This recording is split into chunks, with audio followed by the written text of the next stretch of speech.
Salut à tous et bienvenue dans Replay N2. On continue de faire les bilans du championnat de National 2. On a fait le groupe A, on a fait le groupe B, on a fait le groupe C. On va maintenant passer au tout dernier, le groupe D, pour faire donc un récap de tout ce qui s'est passé durant cette saison. Un focus sur le meilleur buteur du championnat, un focus sur le meilleur joueur du championnat. On reviendra sur cette fin de saison incroyable et ce duel à distance entre Le Puy et Bergerac pour la montée. On aura une interview justement de quelqu'un qui monte, c'est Olivier Mianet, le directeur général, le manager général du Puy, et puis encore d'autres choses que vous allez découvrir dans quelques instants. Mais avant de commencer cette émission, on débute par le traditionnel top but. C'est le top but de la saison 2021-2022 du groupe D.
3 joueurs du Bourges Foot 18 sont présents dans ce top but. C'est le club le mieux représenté de ce top but. En revanche, le meilleur buteur du championnat, Abdoulaye Diallo, n'en fait pas partie. Et c'est bien une anomalie pour l'attaquant qui, je l'ai dit, a inscrit 19 buts et est donc le meilleur buteur de cette poule D. Petite présentation de l'attaquant d'Andrézieux. Le meilleur buteur du groupe D, Abdoulaye Diallo, attaquant d'Andrézieux. Donc 19 buts inscrits cette saison. Pour le buteur, avant-centre sénégalais de 30 ans, né le 21 janvier 1992, gaucher 1m92. Tout commence avec l'Avenir Foot Lozère en 2016 pour Abdoulaye Diallo en National 3 avec déjà 19 pions inscrits pour l'avant-centre qui est dans la foulée recruté par Granville en Normandie. C'est là la découverte donc du championnat de National 2 pour Abdoulaye Diallo. Après la Normandie, direction Toulon pour l'avant-centre qui va donc évoluer avec le Sporting durant 3 saisons, parmi lesquelles une saison en nationale. Il enchaînera toujours dans le sud, dans la foulée de ces 3 années passées du côté de Toulon. Il va enchaîner du côté de Sète, où il affrontera notamment l'équipe d'Andrézieux lors de la saison 2019-2020. Et c'est à l'occasion de ce match qu'il tape dans l'œil du coach de l'époque, Romain Révelli. Alors il est remplaçant durant cette rencontre, mais il avait fait une bonne impression, une bonne rentrée pour se faire remarquer auprès du technicien d'Andrézieux. Et c'est justement dans la foulée qu'il rejoint logiquement Andrézieux la saison suivante. Dès son arrivée, il annonce d'entrée, je cite, que mon objectif personnel c'est de finir meilleur buteur de la poule. Directement donc il met les points sur les i, Abdoulaye Diallo. Alors ce ne sera pas pour sa première saison, mais bien pour sa deuxième sous les couleurs d'Andrézieux. On l'a dit, 19 buts inscrits pour Abdoulaye Diallo, dont un triplé dès la 5e journée contre Bergerac qui a longtemps été leader de cette poule D. Et comme tout bon buteur, je reprends une citation à lui auprès de parlonsport.fr. J'aime bien marquer des buts tous les week-ends, sans ça je ne dors pas la nuit. Eh bien, il a dû passer de bonnes nuits cette saison, notre ami Abdoulaye Diallo. En revanche, la seule petite ombre au tableau pour Abdoulaye Diallo, c'est de ne pas avoir trouvé les chemins de filet contre le leader et le promu, le champion, Le Puy durant cette saison, durant les 2 matchs disputés face au Pono.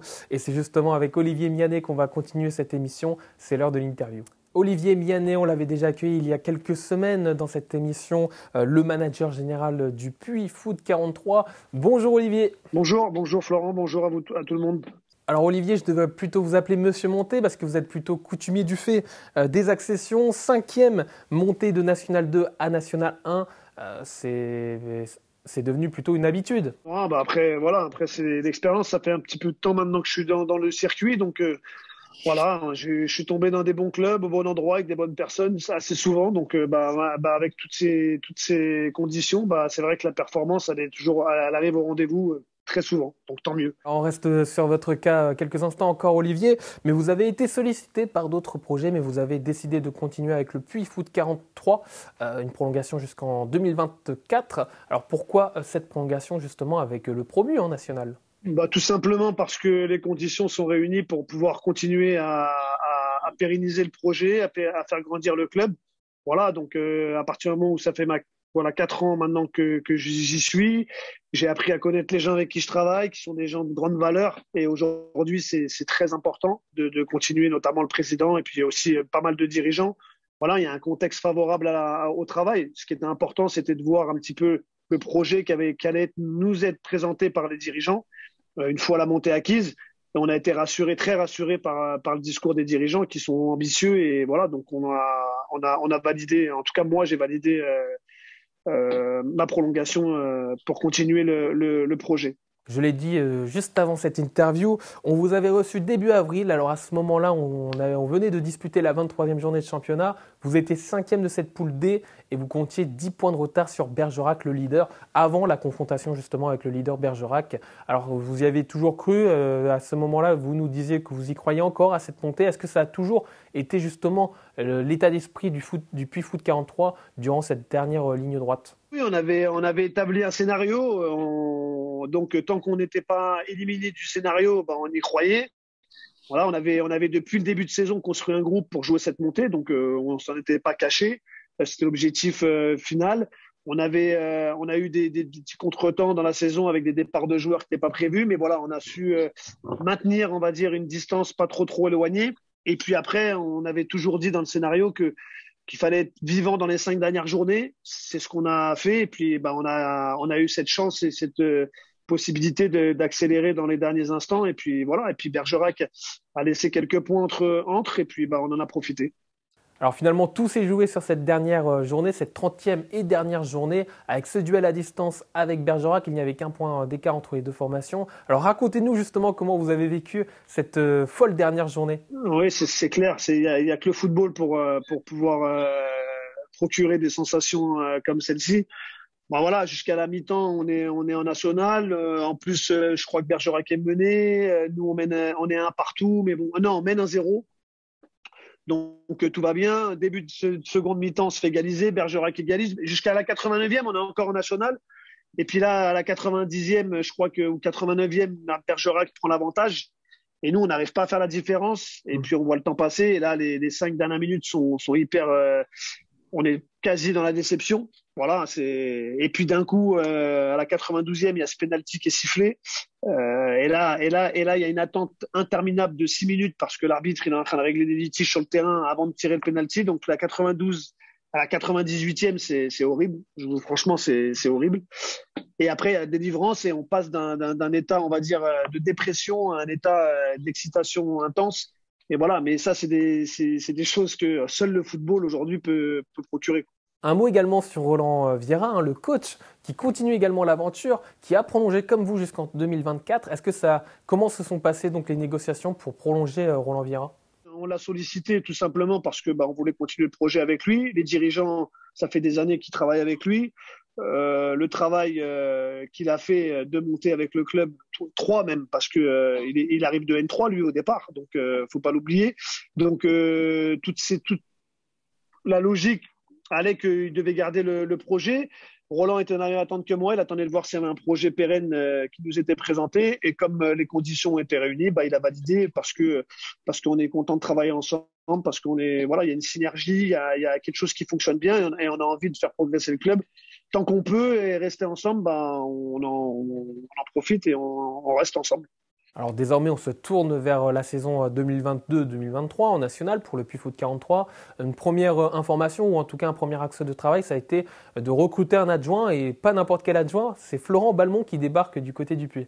Écoutez, ça n'a pas été plus difficile qu'on peut le penser. Déjà, c'est un garçon qui connaît très bien Roland dans leurs années de formation de joueur. Donc déjà, c'est déjà très facile par rapport à ça. Derrière, il y avait une volonté aussi de Florent de découvrir aussi plus la compétition, le monde senior. Il est dans son cursus aussi de formation. Nous, on était prêts à l'accompagner là-dedans. Voilà. Et puis on avait un réel besoin sur le poste d'adjoint qu'on n'avait pas la saison dernière.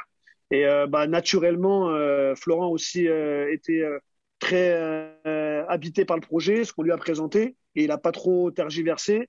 Nous non plus. Et les choses se sont faites hyper naturellement. Il est content d'être là. Nous, on est content aussi de l'accueillir. Et puis, je pense qu'il va être d'une aide précieuse parce que c'est quelqu'un qui dégage un aura, qui dégage, voilà, qui a 500, 600 matchs pro, qui a gagné des titres, qui sait ce que c'est. Et voilà, vis-à-vis des joueurs, c'est aussi bien de pouvoir s'identifier, d'avoir un relais dans le vestiaire de ce type-là, quoi. Alors, pour continuer de parler de la saison prochaine, quels vont être également les axes de travail du côté du Puy Foot 43 durant cet été là pour prolonger l'effectif? On va travailler on va pas non plus tout révolutionner. On a une équipe qui a bien fonctionné. On va continuer à s'appuyer sur pas mal de joueurs qui ont participé à la montée.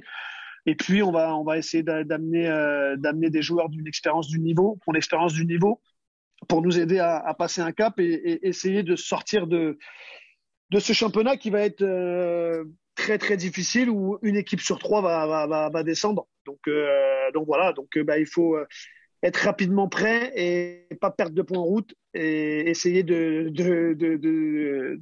bien démarrer la saison déjà. Donc c'est pour ça qu'on travaille vraiment activement là-dedans. Alors justement, ça allait être ma prochaine question, Olivier, mais comment vous appréhendez ce championnat national qui sera particulier cette saison avec 6 descentes sur 18 clubs? On y va, on l'appréhende de manière, on est assez serein sur la mode de fonctionnement, sur voilà comment on va travailler, on sait où est-ce qu'on veut aller. Après voilà, il y a des belles équipes, ça va être des gros matchs. Eh ben il va falloir qu'on soit régulier, il va falloir qu'on travaille plus que les autres parce que on n'a pas le choix. Mais voilà, je pense qu'on aura nos chances de pouvoir se maintenir, même de peut-être faire partie à un moment donné je pense plus on va être éloigné de la 12e place, mieux c'est. Donc on va s'atteler à travailler dans ce sens-là. Une dernière question, Olivier, est-ce qu'il y aura une statue érigée pour Mamadou Ndiaye au Puy? Ouais, il y a beaucoup de statues au Puy, donc mais non, mais après voilà, Mamad, il a cette qualité de pied, il est serein, c'est un garçon qui a de l'expérience aussi, malgré tout, parce qu'il a déjà 28 ans maintenant et que voilà.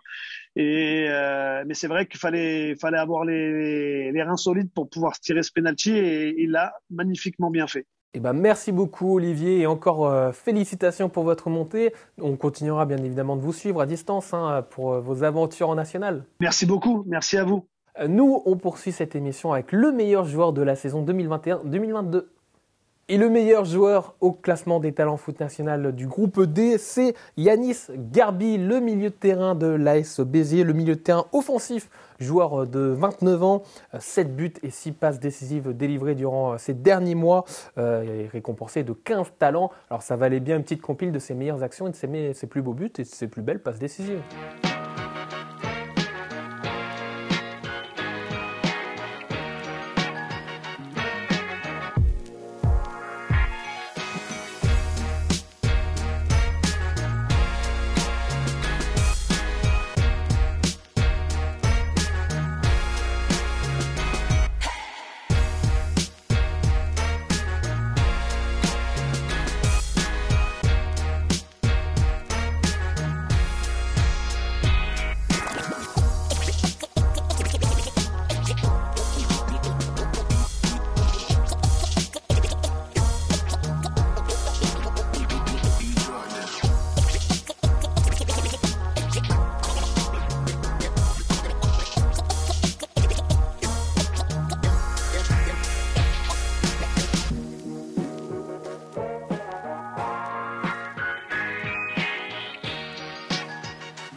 Yanis Garbi, donc le joueur de l'AS Béziers, meilleur joueur de cette saison 2021-2022 dans le groupe D. Et vous aurez bientôt l'occasion de voter pour le joueur de la saison avec les meilleurs joueurs des autres groupes. Ça va arriver dans quelques jours sur les réseaux sociaux de Foot National, donc restez bien attentifs. En attendant, nous, on revient un petit peu sur cette saison folle du côté du groupe D de National 2 et on vous a concocté le film de la 30e journée avec le duel à distance entre Le Puy et Bergerac. C'est préparé et concocté donc par Youssef Fekhaïa.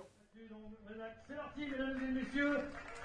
Bonjour à toutes et à tous pour ce grand format pas comme les autres, spécial dernière journée du groupe D de National 2 avec deux matchs dans notre viseur, Bergerac-Montpellier et Le Puy Foot 43 Colomiers. Au classement avant de démarrer la 30e et dernière journée du championnat, Le Puy est premier avec 58 points, Bergerac juste derrière deuxième avec 57 points. Pour la relégation, Montpellier a encore un espoir de se maintenir, il faudra battre Bergerac et espérer une défaite de Chamalières face aux Herbiers. En tout cas, nous, de notre côté, on va se concentrer sur ce duel pour la montée en nationale entre ces deux clubs.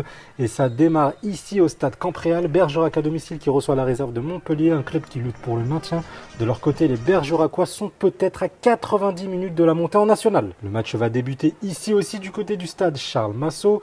Les joueurs du Puy ont leur destin entre leurs mains. Une victoire aujourd'hui leur suffirait pour monter en nationale immédiatement.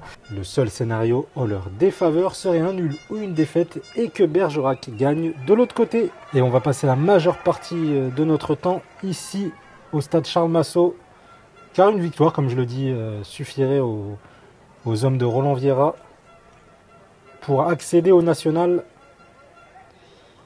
En tout cas, le Puy qui va immédiatement vers l'avant.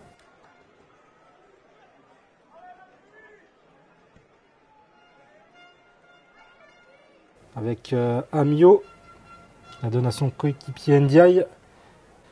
Ndiaye, attention, le long ballon d'Ndiaye pour Fournel dans la surface de réparation. Il se retrouve face à un défenseur. Qu'est-ce qu'il va faire? Le centre, c'est pour Keyoubi, la reprise de volée au-dessus.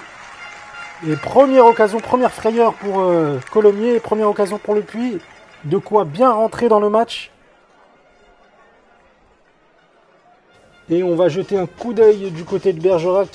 Premier quart d'heure, toujours 0-0. Le gardien Carvalho qui va dégager ce ballon. Repris de la tête par Fachan, le capitaine de Bergerac, immédiatement repoussé par la défense de Montpellier.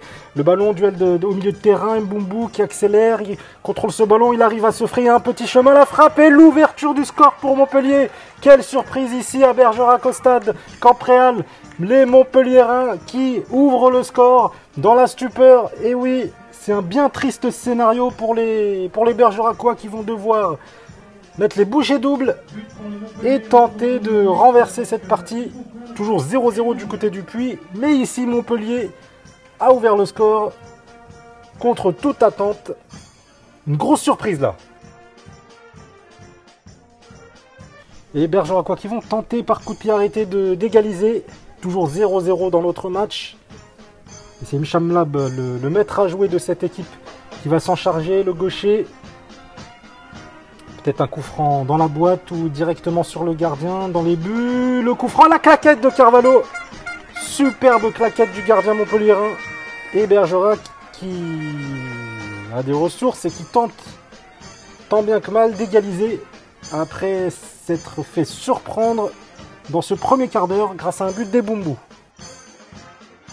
Et on retourne au stade Charles Massot entre Le Puy et Colomiers, toujours 0 partout.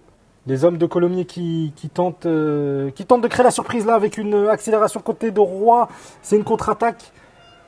Cardinali qui la donne pour Enjo. Enjo qui rentre dans la surface de réparation. C'est pour Fatih, la frappe au-dessus. Ça aurait pu être très dangereux. Ce contre des joueurs de Colomiers et les Poneaux. Pas si effrayé que ça par cette contre-attaque, mais quand même il va falloir faire très attention et rester sur ses gardes, car cette équipe de Colomiers, bien qu'elle soit déjà reléguée, n'a rien à perdre. Allez, c'est un long ballon dans la surface de réparation, Fournel qui contrôle. Il y a peut-être une faute là. C'est des duels extrêmement dangereux. Fournel qui dribble dans la surface de réparation. La frappe, le gardien qui repousse et c'est repris par le Iqbal pour l'ouverture du score du Puy. Tout le monde va fêter avec lui, le banc, tout le staff viennent vers lui et l'ouverture du score des Poneaux. 1-0 pour le Puy. Il y a eu peu d'occasions à se mettre sous la dent, mais celle-là, elle est au fond, juste avant la mi-temps. Important de le souligner, ça change tout le scénario de ce match. Et pour l'instant, le Puy est en national grâce à ce but de Loïc Ball. Brunroll qui repousse le ballon immédiatement dans les pieds de Loïc Ball qui, comme un renard de surface, parvient à ouvrir le score ici au stade Charles Massot. L'arbitre ne devrait pas tarder à siffler la mi-temps. Métayer qui lance un long ballon. Devant pour Cardinali qui récupère ce ballon et c'est l'égalisation. Non, la parade du gardien Marilla. Et il va falloir rester sur ses gardes. Et oui, un long ballon, il suffisait juste d'un long ballon pour Cardinali arriver. Il a réussi à s'échapper, à échapper à la vigilance plutôt des défenseurs. Deuxième période ici à Bergerac. Toujours 1-0 pour Montpellier avec un coup franc qui va être tiré par Elisalt. Une grosse partie des buts dans le football aujourd'hui sont marqués sur coup de pied arrêté. Ce sera peut-être le cas ici sur un coup franc tiré par Elisalt. C'est dans la surface de réparation dans la boîte et c'est l'égalisation de Freddy Colombo, le défenseur central. Bergerac a toujours espoir pour la montée. Les joueurs qui tentent de récupérer vite le ballon pour mettre le deuxième but dans la foulée. Le match est enfin lancé pour Bergerac qui va tout simplement essayer de faire le travail pour monter et ne pas espérer, ne pas regarder en fait l'autre match. Il faut se concentrer et faire le maximum de son côté. Tente une incursion dans l'axe, il donne pour Fati en une touche de balle pour son coéquipier. Gauthier Laurens qui est rentré il y a quelques minutes. Le centre fuyant, deuxième poteau, Cardinali, l'égalisation. Le goléador de Colomiers, Kevin Cardinali, qui devrait sans doute quitter le club, égalise pour Colomiers. Et c'est presque la douche froide là pour les hommes de Roland Vieira. Pour l'instant, l'égalisation contre toute attente face à cette équipe de Colomiers qui n'a rien à jouer, qui n'a rien à perdre. Et qui parvient à égaliser d'une fort belle manière. Le centre fuyant, deuxième poteau. Il y avait personne sur Kevin Cardinali. Le défenseur côté gauche ne l'avait oublié simplement. Et c'est l'égalisation. 65e minute de jeu. Un but partout entre Le Puy et Colomiers. C'est le grand qui accélère sur le côté droit. Il parvient à passer devant le défenseur. La tête de Gauthier Laurent, c'est la claquette de Marilla. Oh là là là là, ça aurait pu être le but du 2-1. Beaucoup de frayeur pour les joueurs du Puy. Il va falloir vite se remobiliser parce que là, Colomiers pousse. Et on retourne du côté de Bergerac qui doit être sans doute au courant du score et qui pourrait virtuellement être premier en mettant un deuxième but et espérer que les scores en restent là. Allez. Bergerac à l'offensive, Mingua, le long ballon dans la surface de réparation pour Hicham Lab, le contrôle du droit, la frappe et la parade du gardien. Carvalho, il s'est très bien interposé, Ça aurait pu être le but du 2-1. Et encore un gros quart d'heure à jouer ici à Campréal. Allez, des dernières minutes ici à Bergerac, c'est une contre-attaque sûrement qui va être menée par Djeboao. Djeboao qui la donne à son coéquipier Guiabéré. Et Guiabéré qui va changer sûrement pour Beltran. Allez, c'est les derniers instants, ça va peut-être être la dernière offensive. Beltran qui rentre dans la surface de réparation, le centre pour Tressens, et c'est le deuxième but. Et Bergerac dans un scénario incroyable qui parvient à gagner sûrement ce match. Et au forceps, cette victoire va être méritée. Tout le monde, tout le banc, tout le monde va vers le joueur Tressens qui a fait une formidable saison avec Bergerac et qui permet à son équipe de remporter la rencontre. Et le stade en folie ici. Et Bergerac est virtuellement premier de ce classement. En attendant la fin de match aussi du côté du Puy, tout le monde regarde son téléphone en tribune. On essaye de savoir qu'est-ce qui se passe de l'autre côté. Mais Bergerac a fait le boulot aujourd'hui. Et Djeboao, on le voit, qui demande à tout le monde de se lever en tribune et de les féliciter parce que là, c'est un véritable exploit, un but à la dernière minute. Et l'arbitre qui regarde sa montre, gardien de Bergerac qui garde un petit peu le ballon, qui va le dégager au loin, la borde, et c'est fini ici à Bergerac, les joueurs en liesse. Le score est toujours d'un but partout dans l'autre match et Bergerac est en national pour l'instant. On célèbre, on est content ici à Campréal. Les Montpelliérains, eux, vont descendre en N3. Ce fut une saison très compliquée pour la réserve du club montpelliérain. Mais là, Bergerac a fait le boulot aujourd'hui. Longtemps premier au classement. Et là, virtuellement premier devant Le Puy, qui les avait dépassés il y a très peu au classement. Et on retourne du côté du stade de Charles Massot. 92e minute de jeu ici. C'est un long ballon dans la surface de réparation. Brune Laurent qui remoque sa sortie. Koulibaly frappe. Qu'est-ce qui se passe? L'arbitre qui signale un penalty pour une main sûrement. Et un rouge immédiat pour Erwan Zalmat. Et quel scénario, 93e minute de jeu. Incroyable, un pénalty à la dernière minute du temps additionnel. C'est exceptionnel ce qui se passe. Et malheureusement à Bergerac, on retient son souffle. Parce qu'on apprend que le pénalty vient d'être accordé au Puy. Pas d'envahissement de terrain. Et pas de grosse fête ici pour l'instant, car on essaye d'en savoir plus sur le match, sûrement en train de regarder Fuchs Sport pour voir de leur côté le match du Puy. Et ce penalty là qui sera sans doute le tournant de cette fin de saison. C'est Ndiaye qui a le destin de son club entre ses pieds pour frapper ce penalty, le gaucher, l'ancien joueur de Montpellier d'Avranches. Allez, ses pieds gauche, sûrement. Face au gardien, et Ndiaye qui le transforme. 2-1 pour le Puy, 97e minute de jeu. Et le Puy qui va vraisemblablement évoluer en national la saison prochaine. Un scénario complètement fou. On va retrouver les Pono et Roland Vieira en national. Et ce scénario complètement incroyable ici au Puy. Le stade en folie. Il doit rester seulement quelques secondes là dans ce match. Honnêtement, on a rarement vu ça à ce niveau. Allez, Colomiers pour une dernière offensive, peut-être un long ballon. C'est repoussé de la tête par la défense du Puy. Et c'est terminé. Le Puy qui retrouve le national. Tout le monde en liesse ici. Ça doit être la folie du côté du Puy. Fin du suspense pour le groupe D de National 2. On a eu une dernière journée pleine de rebondissements et finalement, dans les tout derniers instants, le public en liesse, un mini envahissement de terrain ici au stade Charles Massot. Qui va connaître le national? Ce ne sera pas la première fois, mais ce club va pouvoir regoûter au haut niveau amateur. Et c'est sur ces images de joie et de liesse qu'on se quitte, nous, pour cette fin de saison en National 2 2021-2022.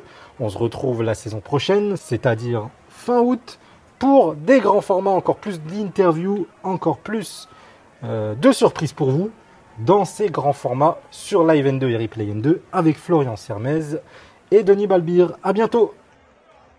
L'épilogue du groupe D donc, est connu depuis quelques semaines, mais ça valait bien donc un coup d'œil pour revenir sur cette folle 30e journée, ce duel à distance entre Bergerac et le Puy pour la montée. Vous le savez, donc le Puy, Foot 43, termine donc leader de cette poule D. Un point d'avance sur Bergerac, c'est donc le Puy qui disputera la saison prochaine la saison de National. On regarde au classement, c'est Bourges Foot 18 qui complète le podium. On voit également qu'Andrézieux Boutéon et son buteur Abdoulaye Diallo terminent donc à la 4e place. Et tout en bas, les 3 relégués, c'est Montpellier, Colomiers et Mont-de-Marsan qui étaient depuis un petit moment relégués en National 3. On va continuer le récap et faire un point sur les 4 groupes. Et vous le voyez, donc les 4 promus en National sont Versailles, le Paris 13 Atlético, Martigues et le Puy. Et les relégués, Romorantin, Vitré et Plabennec dans la poule A.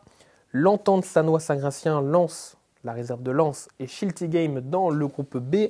Rumilly-Vaillère, l'OM et Monaco, les deux réserves professionnelles qui sont également reléguées dans la poule C. Et une autre réserve professionnelle, donc on l'a dit, celle de Montpellier qui rejoint Colomiers et Mont-de-Marsan pour la saison de National 3 prochaine. Avant de conclure cette émission, on vous avait promis donc un petit jeu concours sur les réseaux sociaux à faire gagner donc les gants du gardien du FC Rouen, Jeffrey Balthus. Eh bien, on a un grand vainqueur. Vous avez été nombreux à jouer, mais c'est David sur Twitter qui s'est imposé, qui remporte les gants donc du portier rouennais au tirage au sort, bien évidemment. @David59166 plus précisément. Bravo à David et bravo à tous d'avoir participé. On refera la saison prochaine bien évidemment d'autres jeux de la sorte, donc ne vous inquiétez pas, vous aurez l'occasion de remporter quelque chose, des maillots ou encore des gants de gardien. Il y aura bien évidemment d'autres choses à remporter et encore un grand merci à Jeffrey Balthus d'avoir joué le jeu. Allez, nous on conclut cette émission. Vous pouvez retrouver les bilans des groupes A, B, C et donc D sur YouTube et sur le site footnational.com. On va un petit peu désormais se tourner vers la saison prochaine et reprendre un rythme un peu plus tranquille. Ça va être les vacances pour un petit peu tout le monde. Donc il n'y aura plus qu'une émission par semaine. Ce sera donc un mixte de replay et de live N2, mais on sera en tout cas là durant toutes les vacances, durant tout l'été avec vous pour parler encore et toujours de National 2 et on sera là à la rentrée donc pour continuer également de parler de National 2. Il y aura replay N2 le mardi, il y aura live N2 avec Denis Balbir bien évidemment le vendredi et ça on va pas s'arrêter là. En tout cas on vous souhaite une belle fin de journée, une belle soirée si vous nous regardez un peu plus tard et on se retrouve donc très très vite sur Foot National avec Foot Sport et également sur YouTube et sur les réseaux sociaux pour d'autres aventures. Merci à vous et à très vite.